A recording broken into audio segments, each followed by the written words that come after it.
todos, a todos. Eu, de forma muito emocionada, né, quero agradecer o convite do CEA Sergipe para que a gente possa fazer esse diálogo, essa conversa em tempos tão difíceis, né?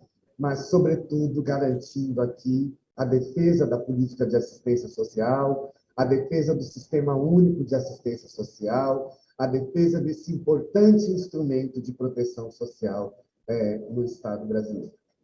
Quero saudar as autoridades da mesa de abertura, de forma especial o Conselho Estadual de Assistência Social, a comissão organizadora desta conferência, saudar usuários, usuárias, gestores e gestoras, e saudar de forma muito especial trabalhadores e trabalhadoras do Sistema Único de Assistência Social deste país, em especial deste momento do Estado de Sergipe. Tenho dito com muita frequência, em todas as oportunidades que o Congemas é convidado a participar, não fosse a coragem, o comprometimento, o trabalho ético destes trabalhadores e trabalhadoras neste período de pandemia, né, em condições muitas vezes adversas, sem um financiamento público adequado para a realização das suas atividades, não fosse o trabalho destas e destes profissionais, nós teríamos um número de vidas ainda maior perdidas neste país. Ao mesmo tempo, quero me solidarizar com as mais de 600 mil famílias do Estado brasileiro que perderam alguma vítima em função da Covid-19. Né?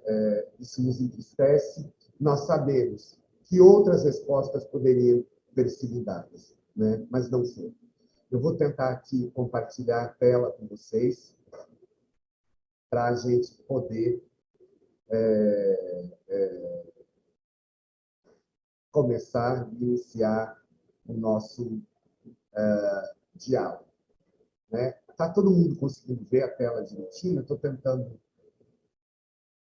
aumentar aqui. Bom, essa conferência, ela primeiro, para nós todas e todos, ela efetivamente um instrumento e um processo de luta.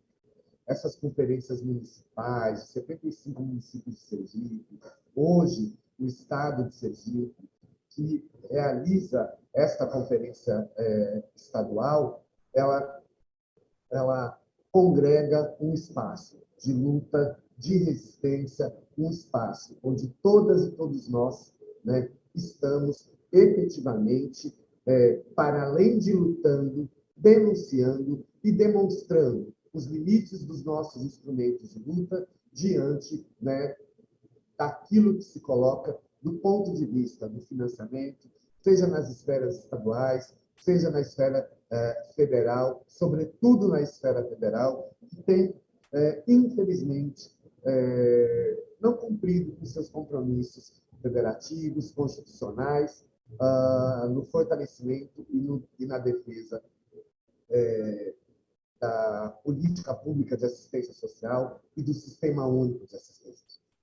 Por isso, o caráter histórico dessa conferência. Né? Nós reafirmamos nessa conferência, primeiro, a concepção do direito de cidadania que reside, né, na política de assistência social, sobre a lógica de um direito social, de um direito de cidadania, né, da qual nós não abrimos mão e não aceitamos concepções que, de alguma forma, tentam colocar a assistência social num outro lugar que não neste. Sabemos que, neste momento de pandemia, por muitas vezes, todas e todos nós, nos nossos espaços de trabalho, nos nossos CRAS, nos nossos CREAS, nos nossos serviços de acolhimento, nos nossos centro-dias, enfim, em todos os nas nossas unidades públicas de atendimento, tivemos que reordenar serviços, tivemos que construir estratégias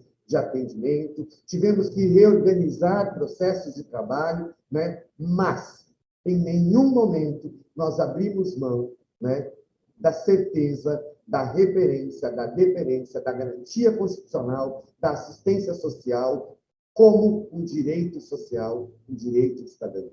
O SUAS é uma conquista civilizatória da sociedade brasileira, né? E é em torno disso que gera a nossa luta. Nós construímos, ao longo dessa caminhada, desde as conferências municipais, né, até nessa conferência estadual e, posteriormente, na Conferência Nacional, elementos que organizaram a nossa discussão, passando por eixos, né, que reconhecem a assistência social como eixo 1, como proteção social não contributiva, né, trabalhando o princípio da equidade como paradigma para a gestão dos direitos socioassistenciais no enfrentamento das desigualdades, reconhecendo que a assistência social possui um papel central na Seguridade Social brasileira, justamente por garantir proteção social não contributiva, e entendendo que a proteção socioassistencial no âmbito da Seguridade Social é um direito de cidadania e um dever do Estado. Né? Para isso, apontamos desafios como universalização do acesso da população, fortalecer a integralidade da proteção, manter a vinculação do BPC ao salário mínimo, garantir segurança de renda como estratégia fundamental para a ampliação da proteção social.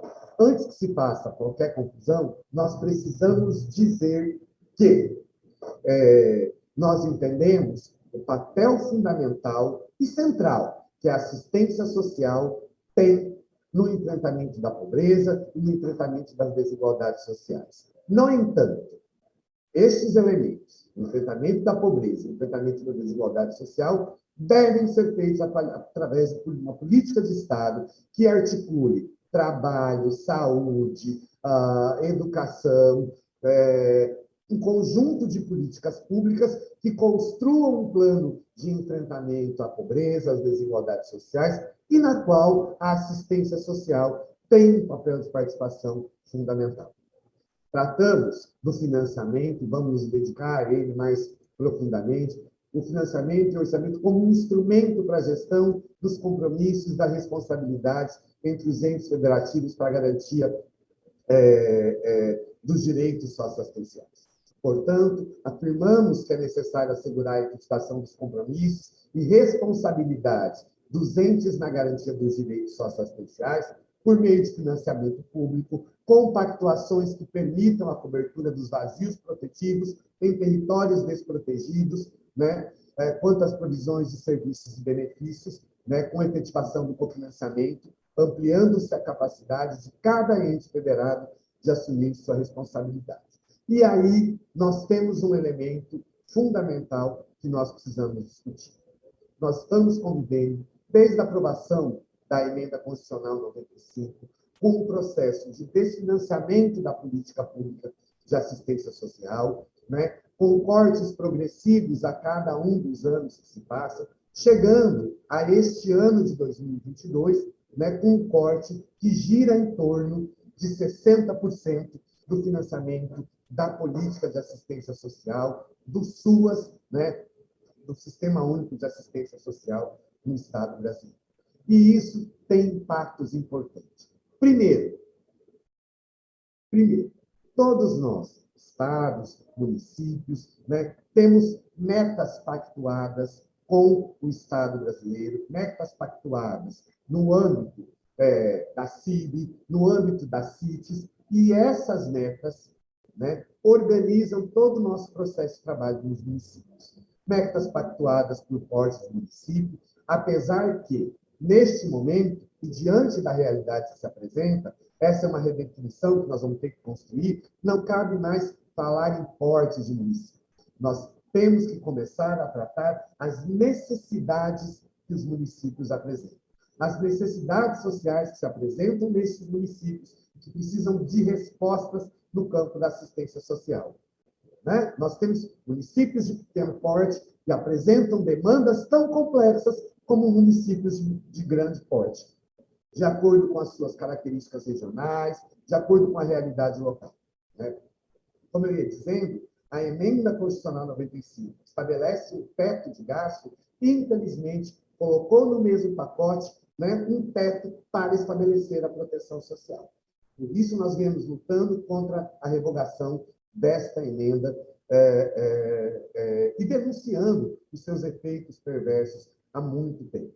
Né? Ao mesmo tempo, o Ministério da Cidadania, né, aprovou, lá em dezembro de 2019, sem nenhum diálogo com as instâncias de pactuação, sem nenhum diálogo com as instâncias de controle social, a Portaria 2362, denominada de Portaria da Equalização.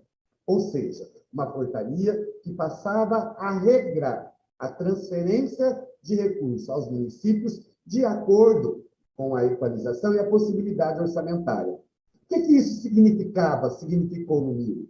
Significou que, nos anos anteriores, muitos de nós ficávamos com parcelas atrasadas de exercícios anteriores, acabávamos recebendo essas parcelas posteriormente. 2019 foi um exemplo claro disso. A partir desta portaria, denominada pelo Ministério como Portaria de Equalização, e que nós denominamos, no âmbito do CONGEMAS, como Portaria do Calote, né, os municípios, aquelas parcelas do exercício fiscal daquele ano, não recebem mais os atrasados. Não recebem mais aquilo que o município pagou, aquilo que os municípios deveriam receber conforme a pactuação, aquilo que estados e municípios deveriam receber conforme a pactuação feita nas instâncias de controle social. O que isso significou? Em 2020, por exemplo, significou a redução de 35% do repasse aos municípios. Em 2021, está significando a redução de 60% do repasse aos municípios, criando impedimentos concretos, a ampliação dos serviços socioassistenciais, criando impedimentos concretos ao estabelecimento de novas ações. Né? Por quê? Porque os municípios estão tendo que assumir a responsabilidade de fazer a cobertura, né, de arcar com os investimentos daquilo que o governo federal não tem cumprido com as suas responsabilidades, né, no âmbito do cofinanciamento regular, automático, fundo a fundo. Ao mesmo tempo, as metas de pactuação que nós temos se mantiveram. É preciso lembrar que, desde 2016, nós não temos plano de expansão federal para os serviços socioassistenciais, para que a gente possa fazer a adesão, né, expandir e fazer a expansão dos nossos serviços, né, com a referência do cofinanciamento regular, automático, né, e a transferência fundo a fundo. Vários municípios brasileiros acabaram ampliando os seus serviços, não só antes da pandemia e principalmente no período da pandemia. No entanto, todos os municípios que ampliaram, criaram novos serviços, né, não têm cofinanciamento federal para essas atividades. Mas depois a gente continua dialogando sobre isso.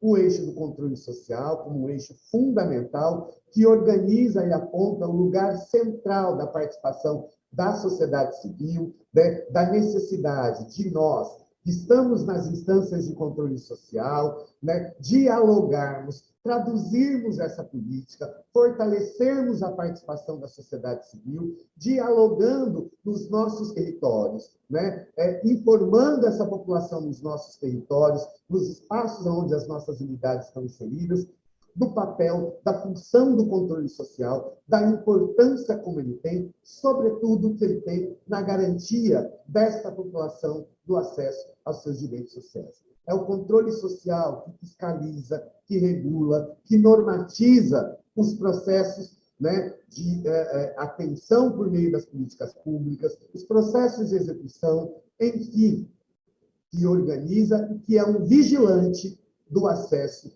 né, aos direitos, é um vigilante da atenção e das capacidades que se tem para ampliar serviços, para criar novos serviços. E isso é fundamental. Mas, para isso, para garantir a participação, é preciso que a população entenda, é preciso que a população conheça, é preciso que a população tenha traduzida para ela qual é o significado disso. Qual é o significado desta política na oferta de direitos? Né? E a gente pergunta muitas vezes, qual é o vínculo da população com os nossos equipamentos? A população nos nossos territórios reconhece as nossas unidades públicas como unidade de referência da possibilidade do acesso ao direito? Qual a incidência que nós fazemos nos nossos territórios, lá nos espaços onde estão as nossas unidades públicas, para fortalecer a participação social e fortalecer a defesa dos SUAS por meio do controle social a partir dos usuários? Esse é um questionamento importante que nós temos que fazer.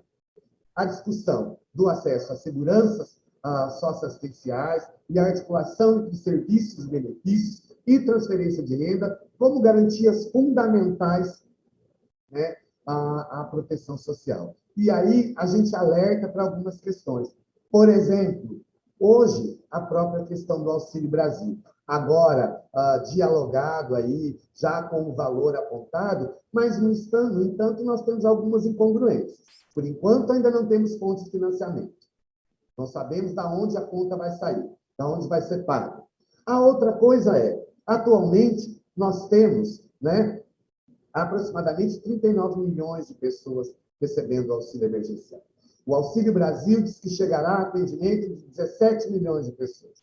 No entanto, hoje, temos mais de 14 milhões de beneficiários com Bolsa Família e temos mais de 2 milhões na lista de espera, já avaliados, com direito a receber e precisando acessar como garantia de direito, né? Então, essa ampliação de 14 para 17, na realidade, não existe. O que vai se fazer são atender as mais de 2 milhões de pessoas que estão lá. Nessa equação, entre 17 milhões menos 39, 22 milhões de pessoas ficarão descobertas. E vão bater na porta dos nossos equipamentos públicos, vão bater na porta dos nossos serviços de assistência social, das nossas unidades públicas, apresentando as suas necessidades, apresentando a forma como a questão social afeta as suas vidas, transformando em necessidades, e chegando nos nossos equipamentos e dizendo, eu preciso. Quem vai responder? Preciso lembrar que hoje os municípios, no Estado brasileiro, de forma geral, já respondem por aproximadamente 90% dos investimentos na assistência social. Estados e União dividem aí algo em torno de 5%, de 10%. Alguns lugares, 6% responsabilidade da União, 4% responsabilidade dos estados, ou vice-versa. Mas não mais que isso.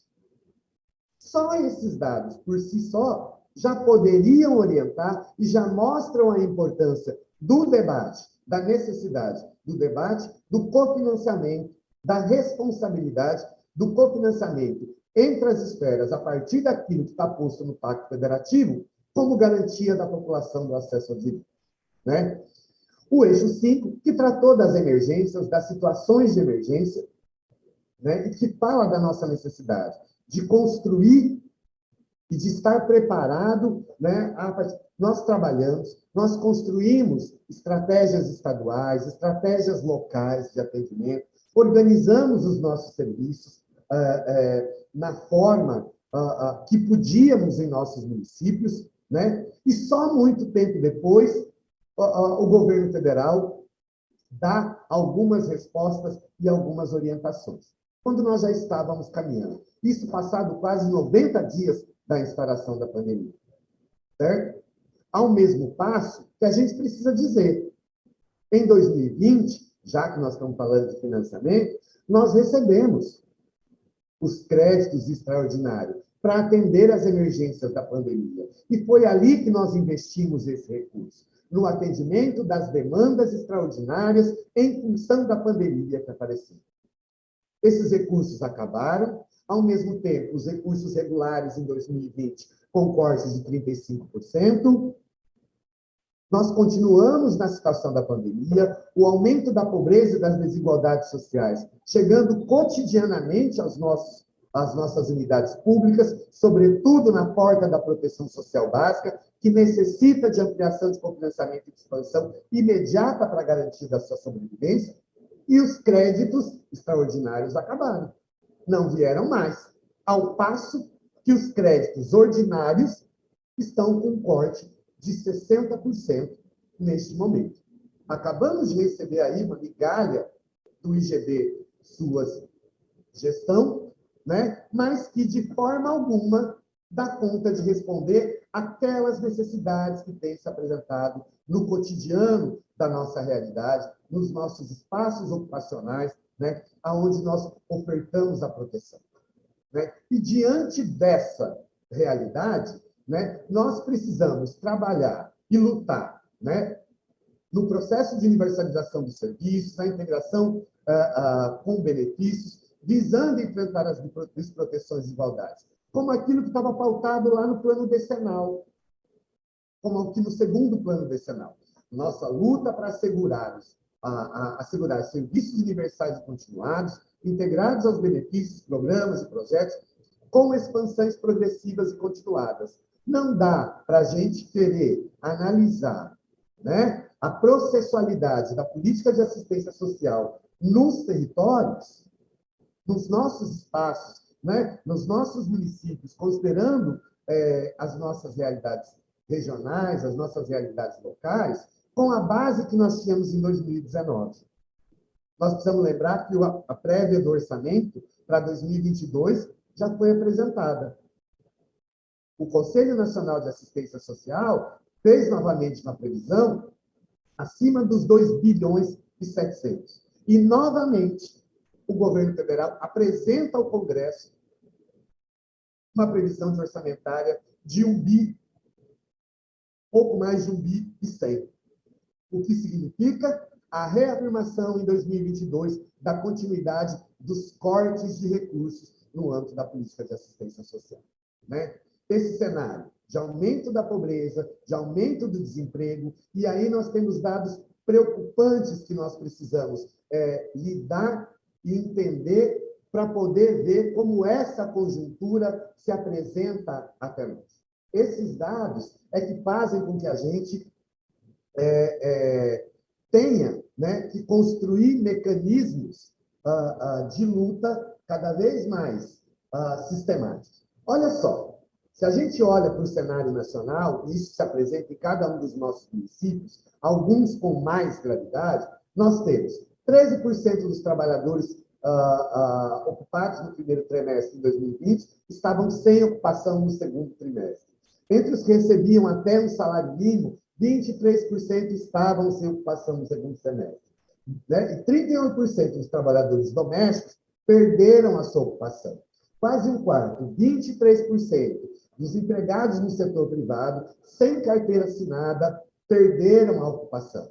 Se a gente olha esse descritivo, muito é o descritivo do público, da população em vulnerabilidade que nós atendemos nos nossos ocupacionais. Preciso dizer, negros perderam a ocupação em proporções superiores aos brancos, 15% versus 10%. As mulheres, sobretudo, também foram mais afetadas, já que 15% perderam a sua ocupação versus 11% dos homens, conforme apontam os dados do DIEESE.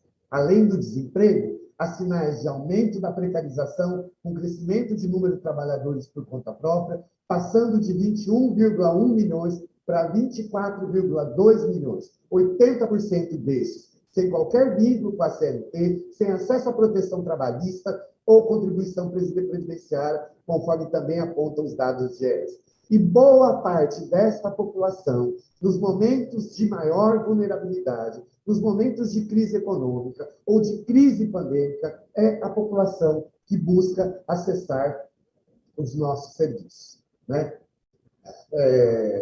Nós temos outros dados importantes que demonstram também, né, essa pauta é chocante, né, porque ela revela as condições de insegurança alimentar em que nós estamos vivendo hoje, né? Segundo os dados do Inquérito Nacional sobre a Insegurança alimentar no contexto da Covid-19, né, isso apontam que metade dos brasileiros, ou seja, 116,8 milhões de pessoas, estavam em segurança alimentar, e destes, 19,1 milhões estavam em segurança alimentar grave, ou seja, estavam passando fome. 15,3 milhões de ocupados desistiram de procurar emprego temporariamente em setembro de 2020, pela ausência de oportunidades, como indica o IBGE.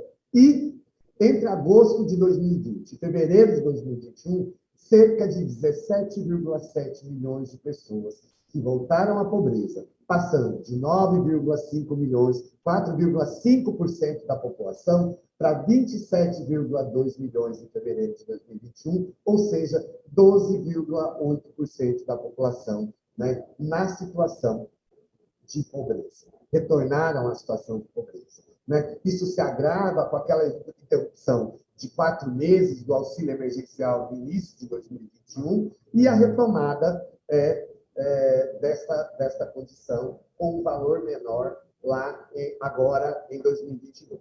Né? Os dados mostram, então, né, que a taxa de extrema pobreza para aqueles que têm renda de cerca de 1,9 dólar ao dia ou R$ 162 ao mês, ultrapassa hoje 9,1% da população, ultrapassa hoje, perdão, 13% da população brasileira, indicando um cenário de crise, indicando um cenário em que os serviços da assistência social, não só, mas os serviços que atendem a população mais vulnerável, vão ser requisitados de forma mais efetiva a cada dia. Né? Esse é o tamanho da rede socioassistencial que nós temos no Estado brasileiro. É esta rede que proporciona essa cobertura que precisa ser fortalecida, porque é esta rede que sofre com o desfinanciamento e tem a sua capacidade de ofertar proteção, né, completamente diminuída. Quando nós falamos, né, do corte de 60%, quando nós falamos que os municípios estão respondendo hoje por cerca de 90% dos investimentos na proteção social, no âmbito da assistência social do Estado brasileiro, e quando nós mostramos essa rede desse tamanho, nós estamos querendo dizer que esta rede está perdendo capacidade de proteger. Por exemplo, com o tamanho do desfinanciamento que nós estamos vivenciando hoje, da ausência de responsabilidade da esfera da União e dos estados, que nós precisamos dizer, né, sempre tiveram dificuldade de efetivamente assumir os SUAS, incorporar os SUAS como política pública de proteção social no campo das suas responsabilidades no Estado brasileiro.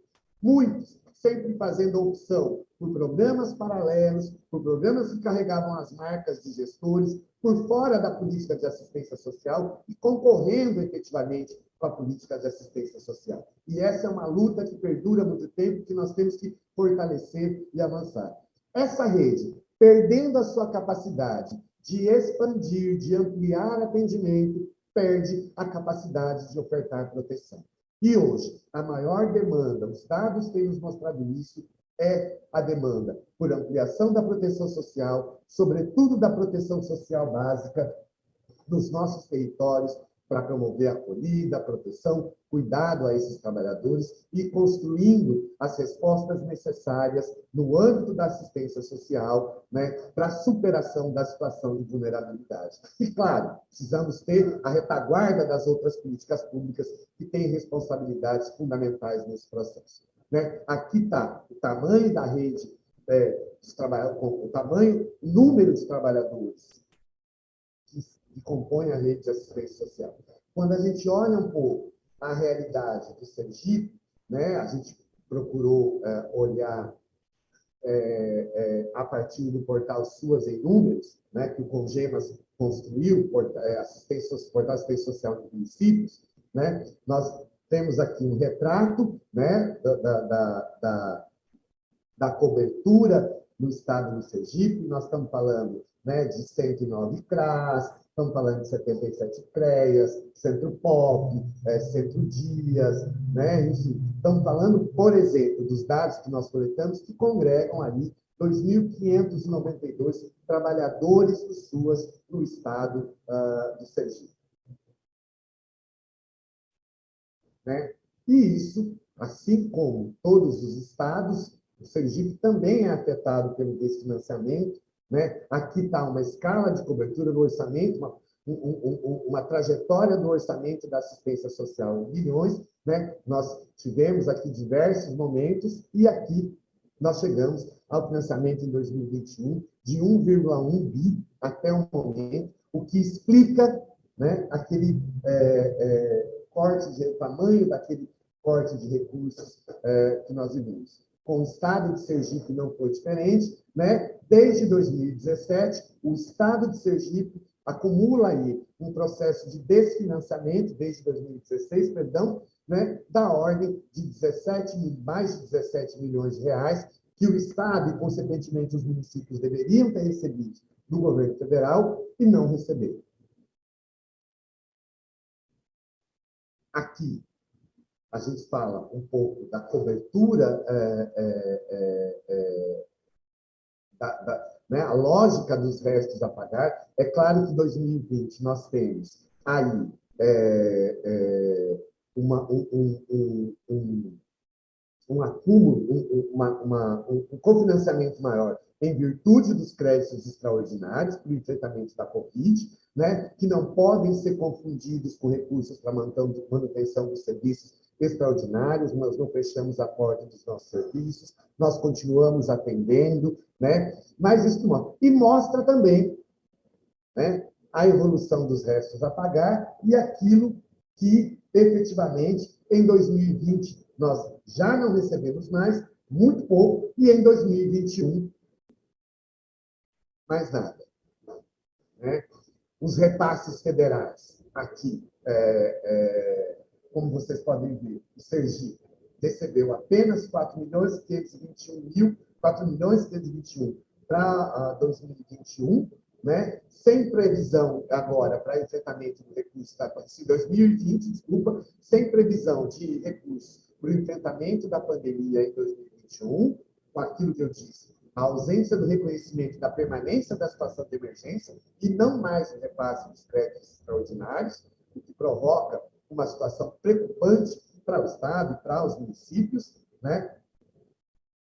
Nós temos aí o Sergipe, um Estado que mantém uma lógica de cofinanciamento semelhante ao que está estabelecido na NOB, alocados para o GOP. Aqui os recursos alocados no Fundo Estadual de Assistência Social. Como muitos estados, o Sergipe também tem um Fundo Estadual de Combate e Erradicação da Pobreza, né? Nós respeitamos a autonomia do Estado, mas entendemos, né, que parte desses recursos deviam ser alocados no Fundo Municipal de Assistência Social, e aí, né, aquela lógica que a gente vê, construção e pactuação de programas que muitas vezes concorrem diretamente com a assistência social ou que dificultam o reconhecimento desta oferta, né, como um direito de cidadania, certo? Previsto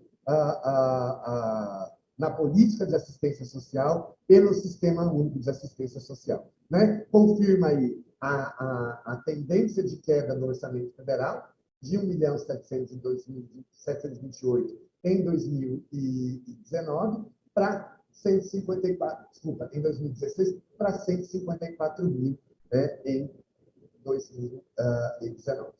Esse é o estado da arte, né, dessa lógica.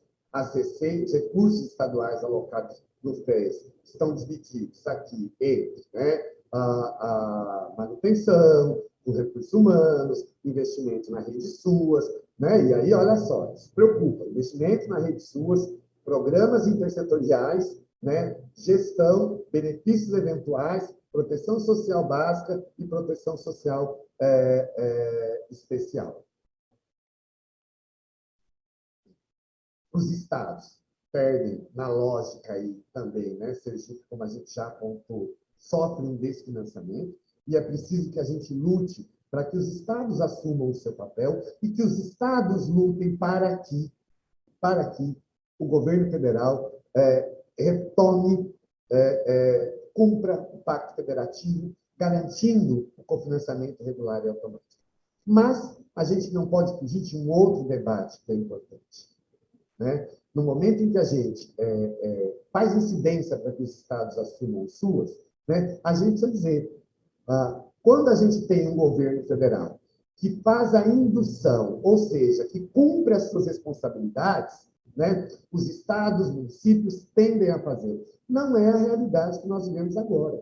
Nós estamos falando de um governo, né, que vem construindo todo um processo de desproteção, que nega uma trajetória histórica de conquistas de direitos, né, que quer vincular um programa, um sistema único, o maior sistema de proteção social do mundo no âmbito da assistência social, a aquele governo. O SUAS é uma conquista civilizatória da sociedade brasileira. Essa conquista começa com a previsão da política, da condução da política de assistência social ao campo do direito no tripé da Seguridade Social na Constituição de 88.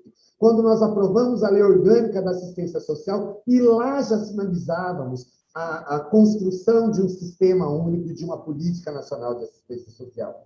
Quando começamos a operacionar isso, lá em 2003, não como um programa de governo, mas como cumprimento daquilo que previa a Lei Orgânica da Assistência Social desde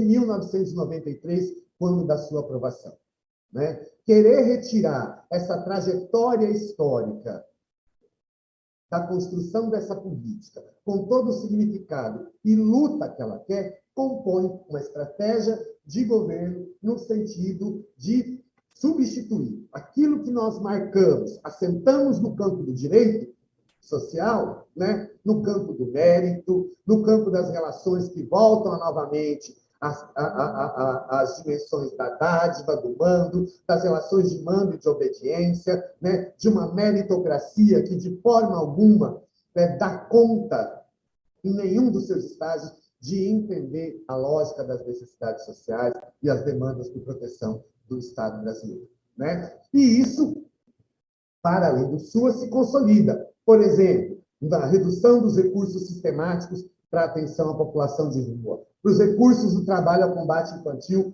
zero em 2020, né? E continua zero em 2021, né? Enfim, o CONGEMAS tem feito uma incidência política, né, no sentido de fortalecer essa luta, no sentido de construir processos de enfrentamento, não aquele ou aquele, mas aquele governo, mas sim de enfrentamento e resistência em defesa da política de assistência social, em defesa do sistema único de assistência social, em defesa daquilo que nós construímos ao longo da história da política de assistência social no Estado brasileiro, desde o momento em que nós retiramos ela do lugar do favor, da caridade, da benesse, e a assentamos no campo dos direitos da cidadania, de um direito social, né, fincado na Constituição Social do Estado brasileiro, né? Nessa lógica, a gente precisa pensar que a assistência social é um direito do povo brasileiro, com financiamento público e participação social, buscando assegurar a segurança de renda, a implantação da renda básica, a ampliação e aprimoramento do Bolsa Família, reconhecendo o que este programa, reconhecendo e aprimorando, né, o que esse programa construiu na história da sociedade. É preciso manter e ampliar serviços para ofertar mais proteção social, reduzir as violações de direitos, contribuir no enfrentamento das desigualdades e superar as desproteções sociais, né? E aí nós fomos realizando uma série de parcerias, de atividades, o projeto SUAS em Números, através do portal Assistência Social nos Municípios, que é fundamental neste processo. Temos aí construído uma série de coalizões, de ações estratégicas em defesa do SUAS e sem deixar de denunciar o projeto desse governo, que é um projeto de ampliação da desproteção social do Estado brasileiro, né? De responsabilização das famílias, como alguns dizem, a refamiliarização da família, dizendo que só cabe a elas superar as situações em que se encontram, ao mesmo tempo que não reconhecem que essas situações são constituídas a partir da lógica de um Estado capitalista, de uma sociedade capitalista, né? De uma sociedade onde as desigualdades sociais se dão a partir da exploração de uma classe pela outra. Não vou nem entrar no mérito dessa discussão, que isso já é conhecido de todo mundo. Né? Temos feito incidências políticas, né? No sentido de fortalecer. Hoje temos aí a PEC 383 de 2017, que, mais uma vez, nós temos que lutar para a aprovação dela, que vincula um piso, né, de cofinanciamento obrigatório para políticas de assistência social no âmbito federal, para garantir o funcionamento dessa política. Ações estratégicas com os estados, né? E aqui nós elencamos algumas prioridades. Por fim, eu acho que essa trajetória, isso que nós temos procurado construir na defesa do SUAS, nos faz pensar sobre as escolhas. E eu queria encerrar aqui este momento lendo um poema do Tiago de Mello, que eu sempre faço questão de dizer, e que, para mim, diz muito sobre este lugar, sobre as nossas escolhas e sobre aquilo que nós temos construído. A luz que me abriu os olhos para a dor dos deserdados e os feridos... A luz que me abriu os olhos para a dor... a luz que me abriu os olhos para a dor dos deserdados e os feridos de injustiça não me permite fechá-los nunca mais, enquanto eu vivo. Mesmo que de asco ou fadiga me disponha a não ver mais, ainda que o medo costure os meus olhos, já não posso deixar de ver. A verdade me tocou, com sua lâmina de amor, no centro do ser. Não se trata de escolher entre cegueira e traição, mas entre ver e fazer de conta que nada vi, ou dizer da dor que vejo para ajudá-la a ter fim. Já faz tempo que escolhi. Me parece que nós, todas, todos e todos, né, que participamos de momentos históricos da construção dessa política, que a reafirmamos no nosso cotidiano, escolhemos a resistência e a luta. Muito obrigado pela atenção, pelo convite, pela gentileza de todas e todos.